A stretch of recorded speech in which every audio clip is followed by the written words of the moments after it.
But some people are more susceptible to stress than others. The same crisis can cause some to grow and others to break and become sick with illnesses such as depression. Researchers have shed the light on why. The answer lies in our genes. The response to stress is determined by a complex interaction between versions of the depression gene and the environment. The research, published in the Journal of Neuroscience, has found that stressful life events interact with certain genes to change the size of the hippocampus, the part of the brain that processes emotions and transfers new information into long-term memories.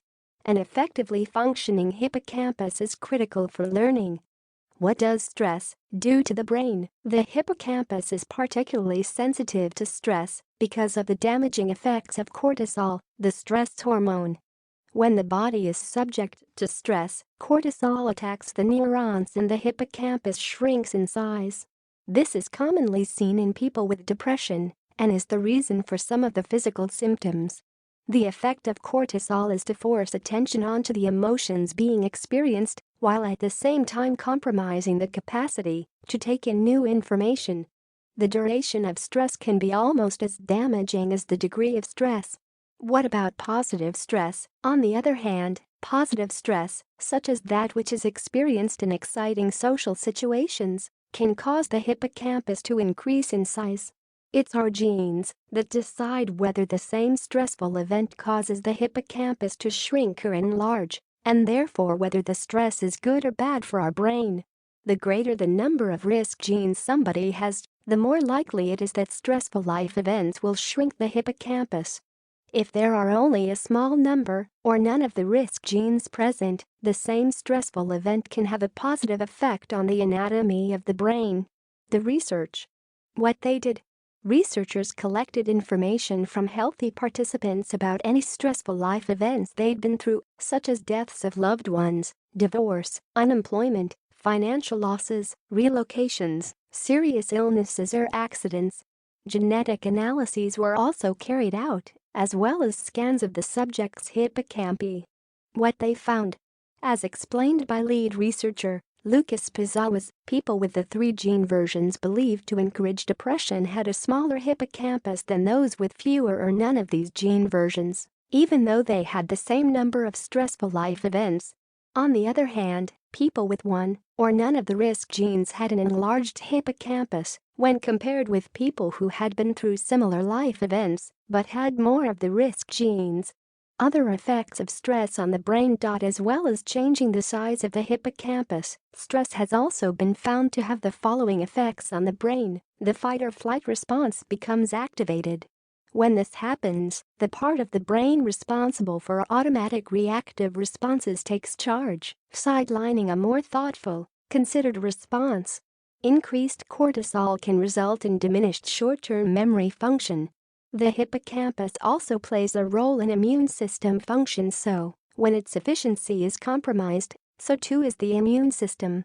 This is why illness often strikes when you're stressed.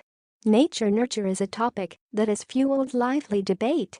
In the case of the neurological effects of stress, it would seem both make it off the bench. These results are important for understanding neurobiological processes in stress-associated illnesses such as depression or post-traumatic stress disorder. It is ultimately our genes that determine whether stress makes us psychologically unwell or whether it encourages our mental health. Lucas Pizzawas, lead researcher. Genes don't mean destiny though, and the environment and our response to stressful situations have an enormous influence on the final outcome.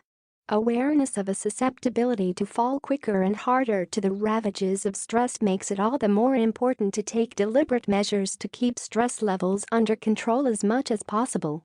Mindfulness, a heroic defense against stress. Mindfulness is exceptional in its capacity to control stress, and the effectiveness of this ancient practice is seeing it take its place in the mainstream. Everybody can do it. Everybody can make time for it. Here's how it works. As little as 1 minute a day of concentrated stillness can have a huge effect, but the more you can do, the more the effect will carry through. 15 minutes 3 times a week will have a profound effect on mental health. Mindfulness is all about experiencing what's happening in the moment rather than being strapped by the past rumination, going over and over the details, which can lead to depression, or worrying about the future, which can lead to anxiety. To practice basic mindfulness, breathe in for 5 seconds, hold for 5 seconds, breathe out for 5 seconds. While you do this, focus on your sensory experience. What are you experiencing right now? What do you feel against your skin? What smells can you notice? Sounds? Temperature? What's happening beneath your skin? Bodily sensations? Can you hear your breathing? Feel your heartbeat? Let other thoughts come and go, but the idea is not to hang on to them for too long. Stay as much as you can in the present moment. Mindfulness can take a bit of practice, especially if your mind is used to racing around on its own.